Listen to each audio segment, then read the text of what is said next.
Nah, sekarang kita bahas sedikit tentang masalah pujian. Dalam sebuah hadis dikatakan bahwa suatu ketika Umar itu berjalan dan bertemu dengan Hasan bin Thabit yang sedang melantunkan syair di masjid. Jadi sedang melantunkan syair di dalam masjid. Ini hadis riwayat Abu Daud dan An-Nasa'i. Maka kemudian Sayyidina Umar menegur Hasan bin Thabit itu. Faqala, maka Hasan bin Thabit berkata, ansatu wa fihi man huwa khairum minka. Aku ini pernah melantunkan syair di masjid yang di dalamnya ada seorang yang lebih mulia daripada kamu.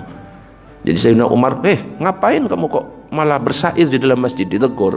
Hasan langsung jawab, saya ini malah pernah bersair di depan orang yang lebih mulia daripada kamu, yaitu Nabi Muhammad. Dan Nabi Muhammad itu nggak apa-apa, nggak melarang saya bersair di dalam masjid. Kemudian Hasan bin Thabit ini menoleh kepada Abu Hurairah yang kebetulan di sampingnya itu ada Abu Hurairah.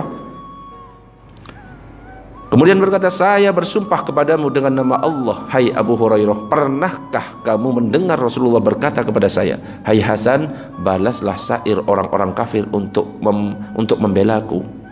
Kemudian Abu Hurairah menjawab, mempersaksikan, naam, iya benar, kalau Rasulullah enggak melarang.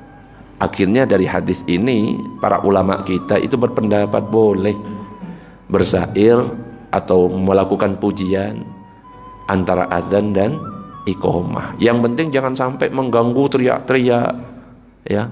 Dikasihlah waktu senggang, misalnya waktunya 10 menit, biarkan dulu 5 menit untuk orang-orang melakukan salat sunnah biar tidak terganggu. Baru kurang 5 menit atau 3 menit baru di pujian. Allahumma sholli ala Muhammad. Kalau di Masjid Sukri Adenan baharin dulu pujiannya seperti itu dari awal sampai akhir, sampai meninggal pujiannya tetap istiqomah. Berapa sholawat itu kira-kira yang dibaca? Luar biasa. Hadis tadi padahal setelah azan dan iqamah bersolawat padaku, Mbah Lin mengamalkan itu. Luar biasa pahalanya. Insya Allah mudah-mudahan beliau mendapat tempat mulia di sisi Allah. Dan di dalam kitab Tanwirul Qulub, Syekh Muhammad Amin Al-Qurdi mengatakan, wa ammas salatu wassalamu ala nabi sallallahu alaihi wasallam akibal azan.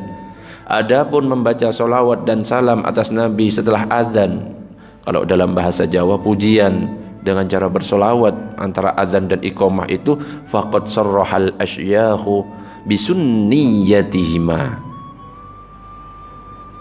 Maka para masyayikh menjelaskan bahwa hal itu hukumnya sunnah. Wala yasukku muslimun fi annahuma min akbaril ibadat. Dan seorang muslim tidak ragu bahwa mereka solawat dan salam itu termasuk salah satu cabang ibadah yang sangat besar. Wal jahru bihima, adapun membacanya dengan suara keras, wa kaunuhuma ala manaratin, dan diperdengarkan di atas menara, ya pujian berarti kan, la yukhrijuhuma anis sunniyati, maka itu tidak sampai keluar dari hukum sunnah, tetap hukumnya sunnah. Maka para ulama kita silahkan di antara azan dan iqamah pujian, yang penting jangan sampai mengganggu. Dan di dalam kitab Tanwirul Qulub, Syekh Muhammad Amin Al-Qurdi mengatakan, wa ammas salatu wassalamu ala nabi sallallahu alaihi wasallam akibal azan. Adapun membaca solawat dan salam atas Nabi setelah azan, kalau dalam bahasa Jawa pujian dengan cara bersolawat antara azan dan iqamah itu, faqad sarrahal asyyahu bisunniyatihima. Maka para masyayikh menjelaskan bahwa hal itu hukumnya sunnah. Wala yasukku muslimun fi annahuma min akbaril ibadat. Dan seorang muslim tidak ragu bahwa mereka solawat dan salam itu termasuk salah satu cabang ibadah yang sangat besar. Wal jahru bihima, adapun membacanya dengan suara keras, wa kaunuhuma ala manaratin, dan diperdengarkan di atas menara, ya pujian berarti kan, la yukhrijuhuma anis sunniyati, maka itu tidak sampai keluar dari hukum sunnah, tetap hukumnya sunnah. Maka para ulama kita silahkan di antara azan dan iqamah pujian, yang penting jangan sampai mengganggu.